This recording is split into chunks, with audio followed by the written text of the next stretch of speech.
Uh, the next talk is by Dr. Devashish Tripathi from NIBMG. He's going to talk to us about deep learning insights into distinct patterns of polygenic adaptation across human populations. So thank you so much for having me here. I'm Devashish Tripathi. I'm a research scholar at National Institute of Biomedical Genomics, and what I'm going to talk about today is a bit about the human evolution and deep learning framework, which we call RAGING. It's a deep neural network implementation framework for detecting signatures of polygenic adaptation. And I mean, across all these talks and whatever knowledge we have about the deep learning, we know that it can detect complex patterns in the data sets. However, high-dimensional genomic data sets with a small sample size can really complicate this process. It increases the risk of overfitting, as well as it increases the computational burden in hyperparameter optimization. So we have validated this method on the simulated data sets, and we applied it to a real genomic data set for the polygenic detection.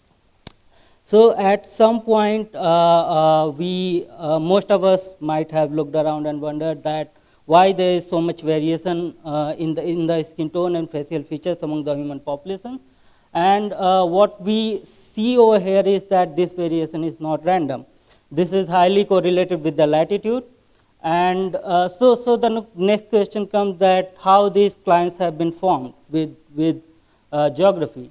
And for that, we need to go way back to Africa, where ancestor of present day individuals evolved. And around 60,000 years ago, they migrated out of Africa. And this wasn't a single pulse migration. So what happened that over the time, they adapted into different kind of environment, and then slowly they moved into different parts of the globe. What this had resulted in the adaptation to different kind of environment, and you can observe that there will be phenotype clients across the geography as well as allele frequencies. If you look into the expected patterns in terms of the selection gradient and the allele frequencies, what on the top you can see that we have a linear environment, and when we can see that the advantageous allele changes with the change in the selection gradient. In the non-linear pattern, you can see that allele frequencies are much more complex, and possibly you can imagine that these kind of patterns are much more difficult to detect. But obviously, there can be many other patterns of the selection gradient. Many patterns are unknown to us. What researchers have found that there are primarily two modes of adaptation. So if you look into the first mode, which is selective switch, so a mutation basically arises in one population, and because it has selective advantage, so it gets high in frequency in that population. And essentially the population differentiation method, which compares two populations, tries to look for these kind of patterns, such as methods like FST or XPEHH. However, from the jivas, we know that many of the traits which we observe are complex in nature. That means they are function of many genetic variants which are distributed across the genome, and these variants have small effect sizes. So what you can see over here is that with the environment there is shift in the phenotype, and which is associated with the selective pressure. And in the bottom, what you can see is the genetic architecture of these traits. And what's interesting is that you can find that there is subtle changes in the allele frequency of these variants in different environments. So there have been attempts, people tried to use the linear models and as well as deep learning models for predicting the geography, and sort of also tried to basically identify these kind of patterns. However, these methods have not been validated extensively on the simulations which we usually encounter in the whole genome sequence data sets. So with this, we formed the research hypothesis that genotype environment interaction among human population favored local adaptation that resulted in decline of the allele frequencies across geography. And then we also address a set of questions. Some of them are resulted to validate, some of them are basically regarding the validation of the method, and some of them are about the deep learning, fundamental questions about the deep learning method. So how existing deep learning method which have been used authors say that deep genome scan. And how it happens that it takes the input data, output data, it performs the hyperparameter optimization, and using the architecture, they further perform the downstream tasks, which are the feature selection and prediction. And obviously, something which gets hampered in this particular process is hyperparameter optimization. And we will see in the coming slides that how important is it to basically come up with an optimal architecture.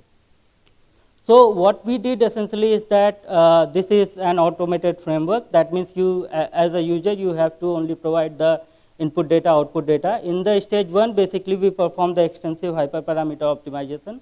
And in the stage 2, basically the optimal architecture is used for the feature selection and prediction. So as you can see, these two stages are independent of each other, and thus, especially if we try to implement in the genomic data set, this can be really very helpful. So what we first tried to look into is that can we transfer the architecture across the genome?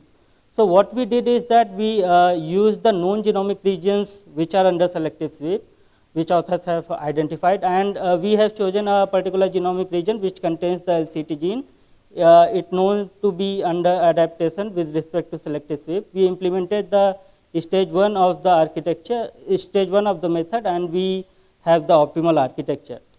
Next, what we do, since we want to see that whether we can transfer it across genomic region or not, we randomly sampled 50 genomic region from that set, and we train the architecture and have the mean square error loss on the train and test data. What you can see over here is that the architecture can be transferred across the genome. The interesting part is that the architecture which have been identified from the model-based optimization method, which is Bayesian optimization and RSLM, where we integrate random search along with a statistical linear model. The architecture identified from these methods can be transferred across the genome, but from the hyperband method, which is an extension of the random search method, we see that architecture cannot be transferred across the genome. Then essentially we tried to validate our method on the existing simulated data, and I'm not going into detail of this particular simulation setup, but what's important here is that there are 64 populations, and this is a loci based simulation. So authors have set up 1000 loci, and essentially they define 3 traits, QT1, QT2 and QT3, which is basically sum of 10 different loci out of these 1000 loci. And QT1 is affected by a quadratic environmental gradient, QT2 is affected by a linear environment gradient, and QT3 is affected by patchy environment that affects a specific population. What's important here to note is that if you look into the parameters, these are far from the parameters which we see in the whole genome sequence data sets. So if you compare the compare ranging with the existing methods, existing statistical models, what you find is that ranging performs better compared to other methods across all the traits. It has high true positive rate and low false positive and false discovery rate. And the question you can ask at this moment is that if you are saying that the trait is polygenic in nature, it has small effect sizes, and you say that you detect a large proportion of those variants in using your method, can you? Before going forward, just wanted to point out that when we compared our method ranging with the deep genome scan, our method is 60 times faster. It takes around 2 hours compared to deep genome scan, and this is primarily due to transferability of the neural network architecture and the multi-output regression approach which we have used. So to answer that question, what we thought to look into is that we have set up the realistic whole genome sequence simulated data set. We have a chromosome of 10 MB, we have the realistic recombination rate, mutation rate, and present day effective population size of 5000 individuals. We have 25 population which is arranged on a 2D grid. This setup is essentially similar to the previous one. What I would like to focus on this particular demographic model, where we have population 2 and population 3, which are which separated from ancestral population 2 around 5000 generations ago. Population 4 and population 5 basically partitioned from the ancestral population 3 around 10,000 generations ago. And we have population 1 which separated from the root population around 20,000 generations ago. And these populations had constant effective population size of 5,000 across their entire demographic history. However, in demographic model 3, what we do is that we introduce population size changes in their demographic history. So population has gone through bottleneck, population has gone through expansion, and those kind of scenarios. So if you look into the comparison of method across these three demographic models, the first thing we can observe is that ranging performs better compared to other methods. What important is we can see over here is that if you look into the demographic model 1, their performance does not significantly vary across the environment. While in demographic model 2, we see that the performance of the algorithm significantly varies across the environment. And in the demographic model 3, we can see that it varies across the environment as well as across the selection duration. The key point to note over here is that if you look into the false discovery rate of other methods, they are significantly higher. They reaches close to 1 in the demographic model 2 and demographic model 3. That means they detect many loci which are not actually under adaptation.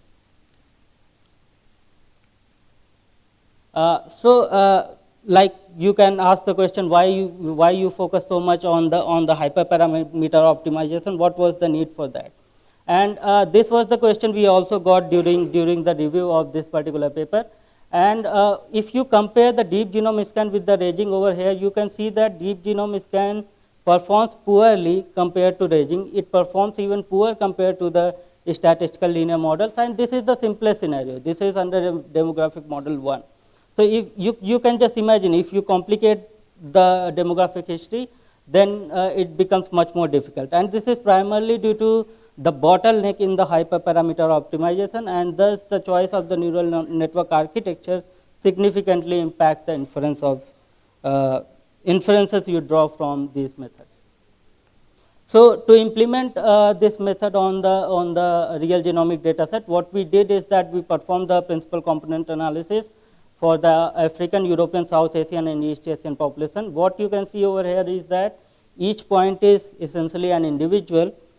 And what we did is that we labeled the individual with their PC coordinates. So PC coordinates essentially is working as a proxy for the actual environment, because not for all the population we have the latitude and longitude information, and also is good to have PCs. So to implement this approach across the genome, we developed a sliding window based approach. And what we do is that in the first step, essentially we perform the bootstrap based approach, which we discussed earlier. We have an optimal architecture. And then what we do is that we partition the genome into n segments. We choose, suppose this is the particular segment of interest, which is of 30,000 SNP. And what we do is that we slide this window of 30,000 SNPs 10 times. So basically we have the contribution of each of the SNP in this segment into 10 consecutive windows. So we are more confident about the contribution of a particular SNP if it has been highly contributing in across all the windows. That's how we get the genomic region corresponding to PC1 and PC2. These are the outlier genomic regions essentially, which have high contribution compared to other methods. Once we scan the genome, we perform the multiple testing correction, and then we identify the number of genomic regions for the particular population. So what we can see here quickly is that in the Africans we find the largest number of genomic region, 1959. Also what we find that the number of genomic regions are around 4,000, the size of the genomic region is around 4,000 base pair.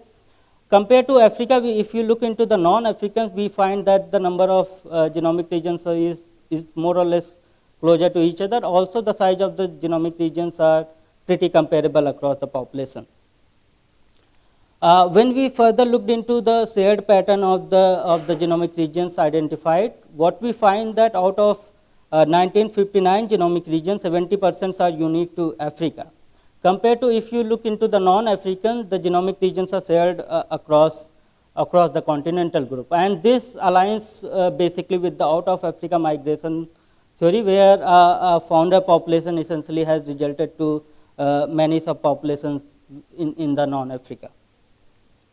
So in summary, we have developed a deep learning framework that can be implemented not just for detecting the polygenic adaptation, but it can be implemented for many other kind of problems. We find that we can scale the deep learning across the genome using a sliding window-based approach. We also contributed in the hyperparameter optimization and feature selection. I could not get into the details, but definitely we can talk about it. So I would like to acknowledge my supervisor Anala Babasu and Professor Anil Ghosh from ISI Kolkata and Dr. Soham Sarkar from ISI Delhi, Dr. Chandika Bhattacharya from NIBMG. I would like to acknowledge GSK for funding the PhD work and National Institute of Biomedical Genomics for the mentorship.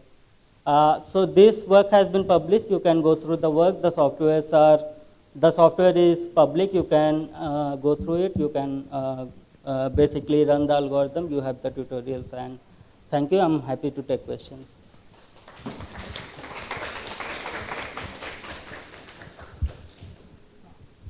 We have time for a couple of questions.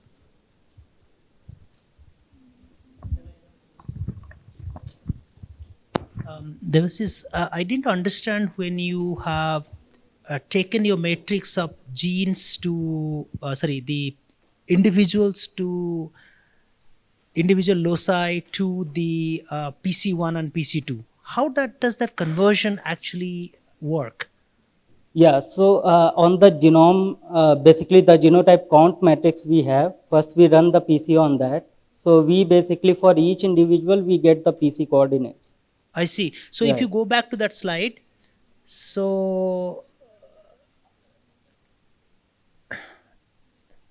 right. Yes. This one, yeah. So here in your second table, the right hand table, SNP1 basically that 0 means that's a PC coordinate for particular that SNP, correct? No. So SNP1 0 means the number of alternate allele we have for that particular SNP. Then why do you say PCA labeled data set? What is PCA? So PC1, PC2 is basically you can, I haven't put the coordinates over here. So in the last you can see that there are two labels PC1 and PC2. They are the coordinates which are essentially coming from doing so the you PC1. have basically appended the PC coordinate to the SNP table. Right. I see. So Okay. they are my outputs. I see. Okay, thank you.